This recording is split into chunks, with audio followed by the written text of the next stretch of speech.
tunjukkan senaman-senaman tertentu untuk bahagian-bahagian tertentu yang sakit, terutamanya sama ada sakit tu akibat cedera ke, kadang-kadang kita buat kerja-kerja rumah terutama bahu ni yang paling kerap sekali bila angkat, kadang-kadang benda tu kita tak perasan.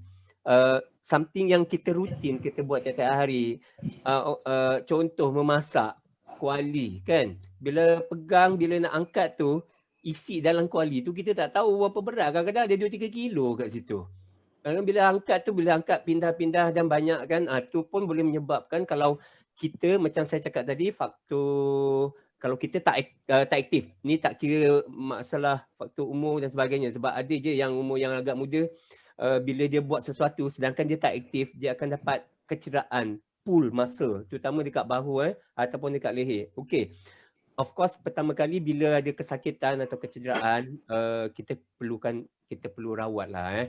Okay, macam saya katakan tadi, pertama rawat dulu. Kalau misal kecederaan tu yang baru sangat terjadi, contoh bila lepas buat kerja rumah, katalah lepas mop, bahu sakit lah. Okay, atau lepas angkat-angkat barang, tolak barang ataupun angkat groceries, sakit bahu. Okay, tempat yang sakit tu, cuba pegang and then compare dengan the surrounding skin temperature dia.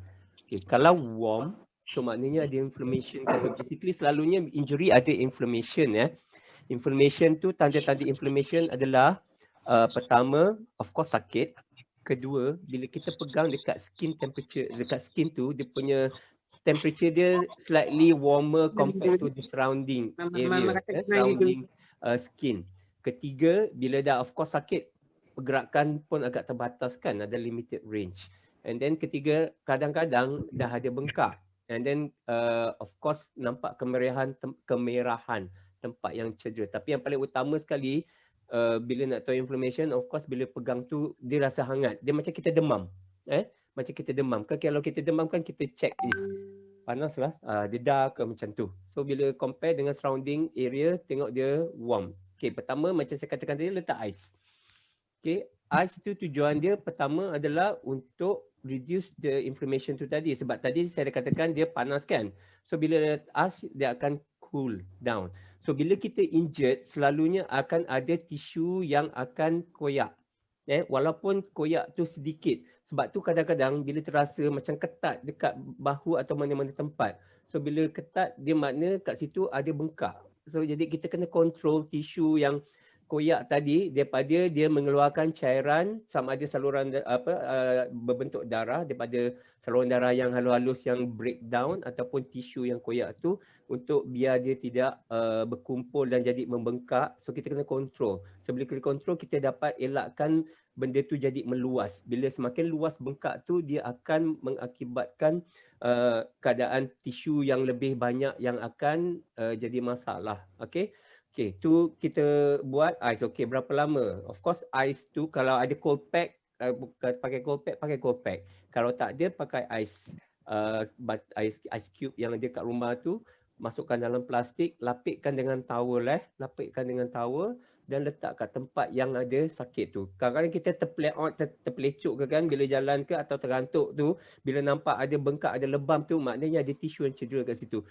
So immediately letak kat situ ais. Jangan urut Saya selalu pesan ke orang kalau ada kecederaan 2 minggu pertama jangan urut.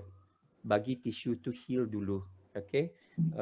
Ais tu berapa kali macam saya katakan tadi, letak, cover, jangan direct contact dengan skin, sebab kadang-kadang ada orang bila direct contact dengan skin, dia akan ada blister atau melecur macam panas. Dia sebenarnya panas ais tu kalau betul-betul apa tu. So jadi lapik dengan tuala, letak dekat tempat yang injured tu atau yang sakit tu. Okey, lepas tu biar lebih kurang dalam 15-20 minit. Buat 3 ke 4 kali sehari for the next 48 to 72 hours. Kenapa? Itu adalah masa inflammation. Period. Kita nak control dia punya inflammation terutama pada 48 ke 72 jam. Selalunya kalau kecederaan ataupun injury yang simple, insyaAllah dalam masa tu dia terkawal dengan buat ais tu, dia akan. Okay. Cuma nanti bila tu dia dah ada healing process. So dah ada tisu-tisu baru yang timbul. Tisu-tisu baru ni yang timbul. Sebab tu ada setengah orang bila dia cakap rehat. Betul. Memang masa rehat tu sebenarnya tubuh kita akan heal, akan membuat proses penyembuhan lebih kurang dalam 2 minggu paling awal. Tengok berapa serius kecederaan tersebut. So bila dia heal, dia akan ada parut.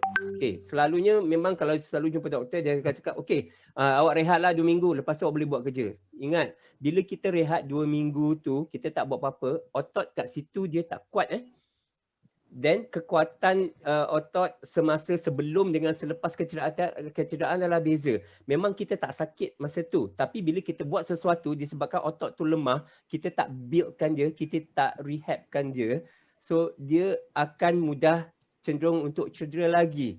Sebab tu ada orang cakap bila dia suruh rehat, doktor cakap suruh rehat 2 minggu, tapi lepas tu kenapa? Memang tak sakit, tapi bila buat lagi dia makin sakit.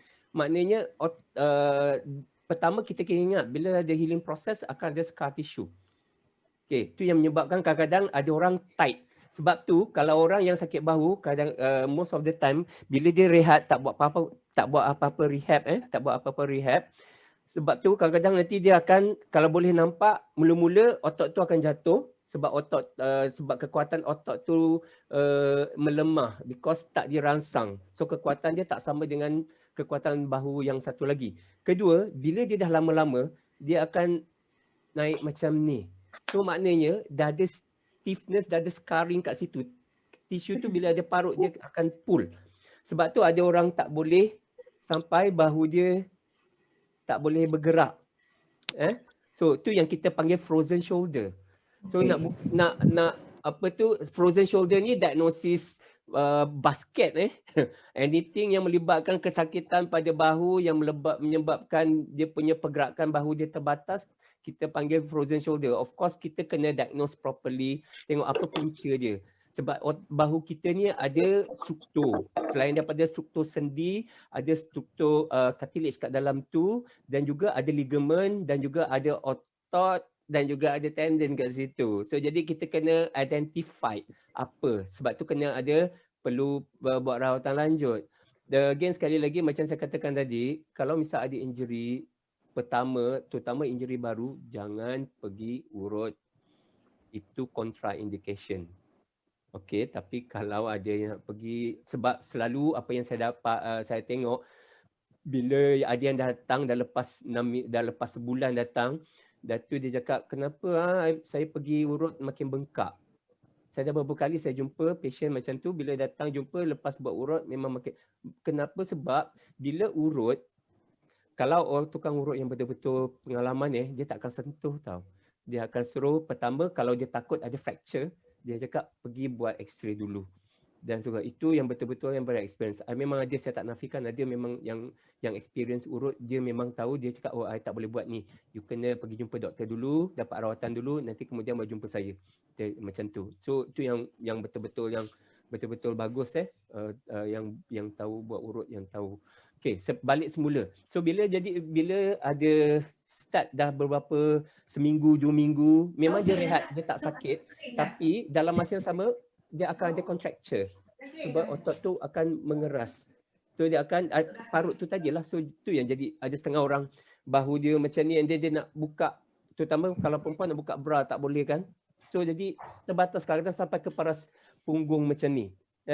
So jadi pertama, okey, bila berbalik kepada senaman, kalau bila sakit tu dah settle dan kita dah tahu apa punca dan juga sebab dia, dan baru kita akan prescribekan senaman. Selalunya fizio akan start pertama bila datang, kalau tak ada sakit, kalau tak ada sakit, dia akan letak dulu hot pack. Kenapa hot pack? Kita nak improve the flexibility of the muscle dengan joint dia lah. Okay, then dia akan introduce dengan range of motion exercise. Range of motion exercise selalunya, okay, kalau orang dah terbatas ni, memang susah. Selalunya kita akan gunakan stick. Saya tak ada stick lah. Tak prepare pula hari ni nak bawa stick. Oh, ada penyapu. Kejap.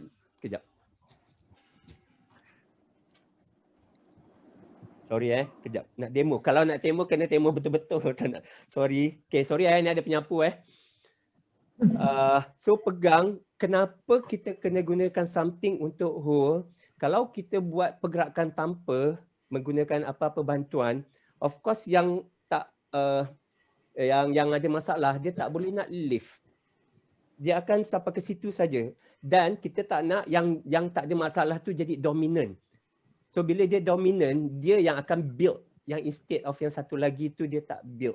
So jadi bila pegang stick ni, so buat range. Selalunya saya akan pesan kepada pesakit, buat depan cermin. So you boleh tengok, ada setengah bila dia tak buat depan cermin, dia cakap dia angkat. Bila dia angkat, nanti bahu yang ada masalah tu akan encut macam ni. So kita tak nak. So jadi maknanya dia tak berfungsi lah. Otot bahu tu still tak berfungsi. And then kita tak loosen up the so-called scar atau tightness yang ada kat dalam bahu tu. So kita start dulu dengan range of motion exercise. So range of motion exercise, walaupun kalau sekarang keadaan range dia okey, tapi bila sampai tahap tertentu dia tak boleh, masih ada stiffness juga. So pakai. Angkat ke level yang rasa selesa. Jangan bila angkat lebih sikit dia ada macam ni, tak nak. Kita kena dapatkan balance. So tiap-tiap hari sampai ke tahap tu dulu. Ni untuk forward lift. Lepas tu satu lagi side ke sisi. Ideal macam ni. Tapi kalau tak boleh sampai ke level yang dia rasa comfortable, tak nak ada bahu dia ke depan macam ni, tak nak. So jadi dia tak dapat range yang betul. So dia kena betul-betul straight. Plane dia kena betul. So kalau misalnya tak boleh sampai habis, tak apalah, sampai ke berapa tu. So bila kita rajin buat ni selalu, satu set boleh 10 ulangan. Ulangan maksud ni satu set. Satu ke kiri dan ke kanan tu satu.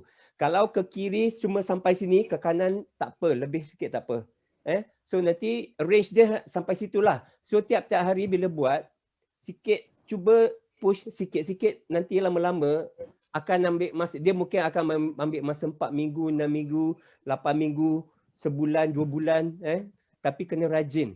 Pertama kita nak improvekan dia. Kalau kita nak buat strength dalam masa range tak penuh, akan ada masalah nanti sebab kita akan pull certain muscle. So improvekan range. So range tu tadi, macam saya cakap, up, ideally sampai atas. Okay. And then side to side. Okay, tu, and then rowing macam dayung sampan. Okay, itu ideally. Kalau tak boleh sampai habis, tak apa, sikit seberapa yang boleh. Maaf penyapu So yang sama juga sisi. Tu yang basic. Jangan cerita pasal kekuatan dulu. So improvekan range. Kalau mungkin ada setengah-setengah yang pernah diberitahu oleh fizio suruh buat yang crawl kat dinding tu.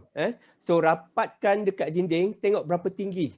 Bila dia stiff, dia tak boleh tinggi, tak boleh sampai tinggi tau. Dia sampai situ. So cuba jarakkan sikit. Sampai nanti lama-lama dia kena rajin buat. Macam saya cakap tadi, satu set mungkin 10 ulangan. Kalau tak boleh buat 10 ulangan, berapa ulangan yang dia boleh buat pun tak mengapa. Katalah satu set cuma boleh buat 5 ulangan je. Sama juga dengan stick ni tadi. Kalau satu set boleh buat 5 ulangan, buat 2 set, buat 3 set untuk sekali buat. Kalau tak boleh cuma satu set je, tak apa. Then build up sikit-sikit. Okay? Sama crawl pun sama juga. Mula-mula mungkin sampai sini. Nanti bila cuba jarakkan sikit sampai nanti dia dah boleh lurus, then baru nanti rapatkan ke dinding sampai dia boleh dapat full stretch. Ini akan ambil masa lama. Saya ada seorang patient untuk dapatkan full range ni ambil masa lebih 2 tahun. Sebab masa dia datang jumpa saya, dia dah macam ni. Memang susah. Sebab dia dah jumpa banyak pakar, tapi saya tak tahu kenapa tak ada orang identified. Malah dia suruh patient tu pergi buat operation. Patient tu bila cerita, of course semua orang bila buat operation kan ini kan. Kebetulan dia adalah kawan kepada ada seorang profesor dekat UM ni. So dia approach saya untuk tengok. Dan patient ni sebenarnya datang dari Penang. Jauh-jauh dari Penang datang. Dan saya cakap dia ini akan ambil masa lama, betul. Dia sampai dia boleh improve otot dia sekarang ni ambil masa lebih kurang 3 tahun lebih baru dia boleh dapat yang apa yang dia, itu pun dia tak dapat full sebab dia ada otot yang koyak yang tidak di-identified masa awal bila dia di diagnosis. Masa jumpa saya dia dah setahun lebih. So jadi saya cakap dengan dia, kita cuba seberapa yang mampulah sebab kerjaan tu kerjaan lama. So kita build up. So jadi jawapan kepada senaman bahu tadi, Pertama, kalau ada limited range, ada keterbatasan movement, improvekan move dia sampai. Dia ada banyak senaman ya, tapi yang saya tunjukkan tadi itu adalah basic. Lepas dia dapat range full tu, baru boleh gunakan beban. Dumbbell ataupun botol air yang lebih macam 500 ml pun tak apa. Kalau rasa 500 ml ni pun rasa macam sakit, letak separuh ataupun kosong pun tak apa. Bila kita pegang, kita contract macam ni, kita ada istilah dia isometric strengthening. So jadi dia kita contractkan otot tu.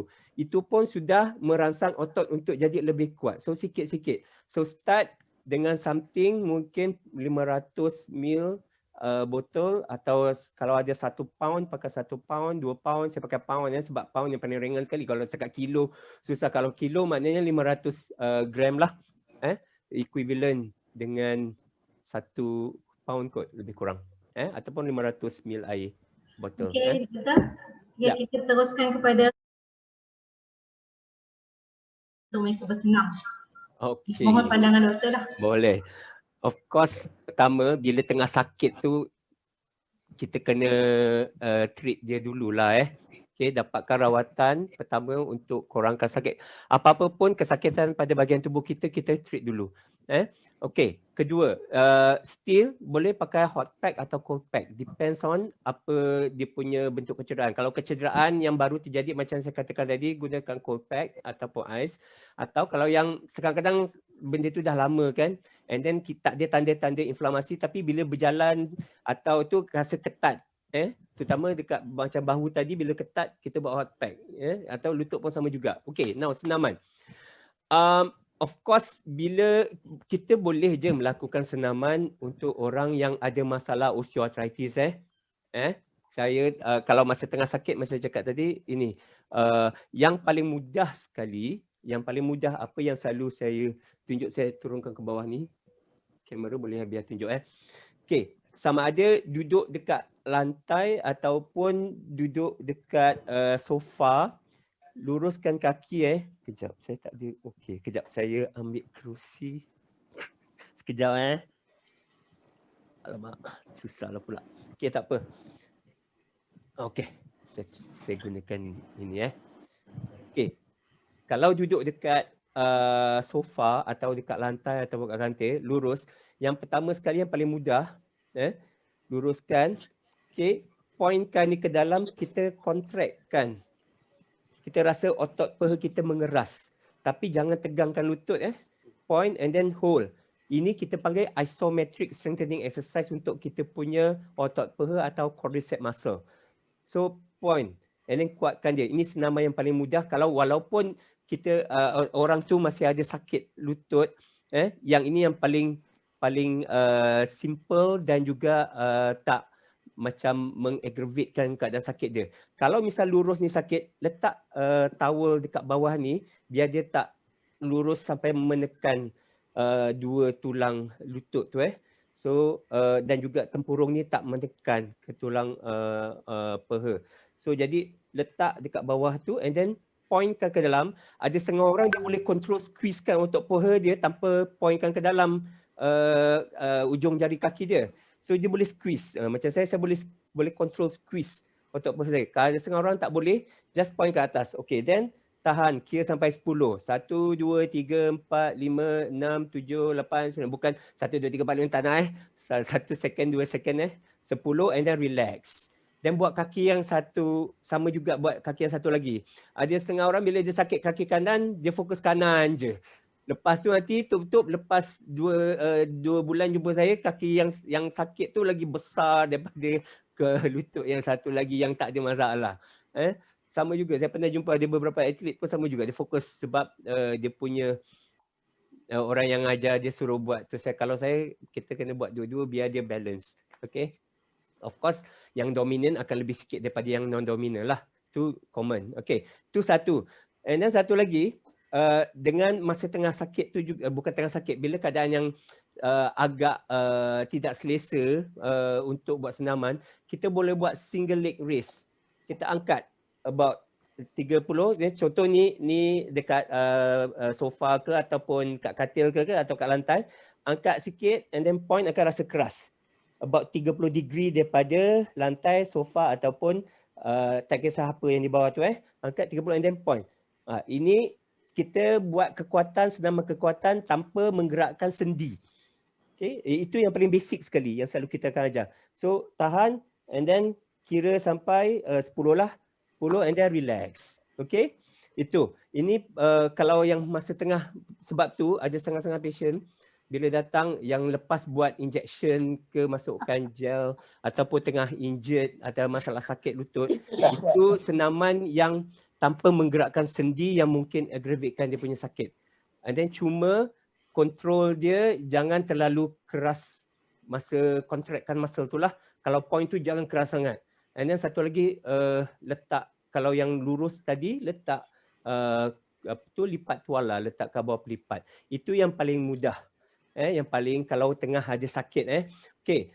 Kemudian untuk jenis-jenis aktiviti, okey, contoh of course kalau tengah sakit memang inilah, tapi kita nak build up dia punya kekuatan. Selalunya sama ada kita akan, orang akan cakap oh buat squat, tapi kita kena modify. Satu lagi bila untuk buat macam squat, kita boleh modify dengan contoh bangun duduk. Bangun duduk dengan letakkan sikit cushion tinggi. Kan bila kita tinggikan cushion kan kita letak cushion satu atau dua, nak bangun mudah kan, tanpa menyebabkan kesakitan pada lutut. Tapi kita akan terasa otot paha kita contract.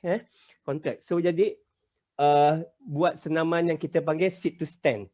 Bangun duduk. Tapi kalau yang tengah ada masalah tak selesa pada lutut, tinggikan sikit.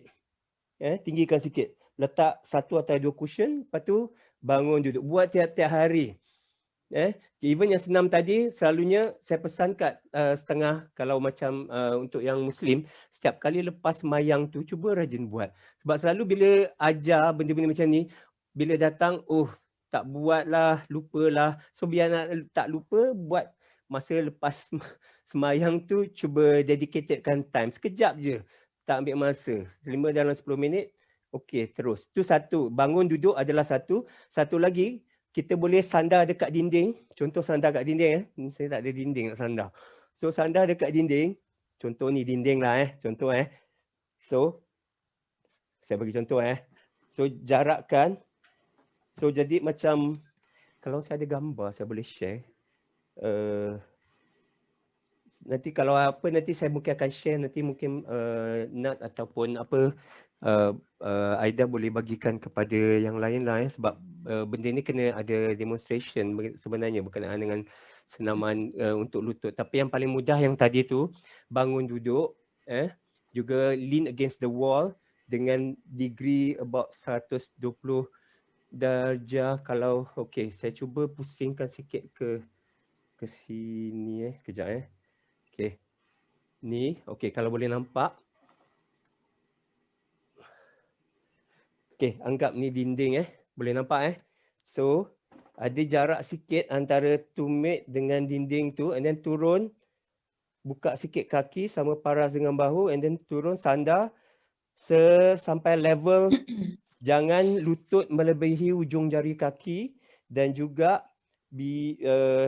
kita masih boleh nampak ujung jari kaki ataupun ujung kasut bila kita turun. So dia punya angle ni more than 90 degree. At least about 120 lebih kurang macam, and then you hold. You akan rasa muscle contract dekat paha. So hold about 10 second and then relax. Lurus balik and then ulang balik. Dia macam squat tapi kita modified. Itu adalah senaman kekuatan untuk lutut. Okey, satu lagi, kalau misalnya ada setengah cakap nak buat jalan, boleh, tapi tengok distance berapa jauh yang dia boleh buat. Distance kalau dia boleh buat 5 minit, 10 minit tanpa rasa tanpa rasa sakit, dan itulah. Kalau lebih ada tu kena berhentilah. Satu, the other thing yang sesuai ialah non-weight bearing exercise. Kalau orang yang sakit lutut, mengayuh basikal, stationary especially, dan juga bersenam di dalam air. Kalau perasan tadi saya ada tunjuk gambar yang cardio tadi yang dalam air tu kan. Selalunya pesakit-pesakit yang tu, yang mana ada accessibility dengan pool, saya galakkan diorang buat senaman dalam air. So jadi nanti kita akan add ada banyak senaman, tapi just hayunkan kaki dia dalam air dengan buat macam squat yang saya tunjukkan tadi, lean against dekat dinding, buatkan dalam air itu dia akan merasa lebih selesa. Cuma jangan bila dia rasa, selalunya bila buat dalam air dia akan selesa sangat, kemudian buat terlalu banyak, dan tu bila dah naik ke darat dia akan merasa sakit. Okay. So jadi kena listen to your body, jangan terlalu excited, buat ikut kemampuan. Dan juga kalau misalnya lepas buat satu bentuk senaman yang ditunjukkan tu, jangan tengok kalau rasa kenapa lepas buat ni rasa sakit, rasa tak selesa, kena tengok. Mungkin kena kurangkan set dia, mungkin kena kurangkan ulangan dia, dan juga kalau dia rasa sakit, ice tu tadi jangan lupalah. Okay. So dia banyak kalau nak cerita pasal lutut, nak cerita pasal bahu ni sebenarnya banyak. Okay.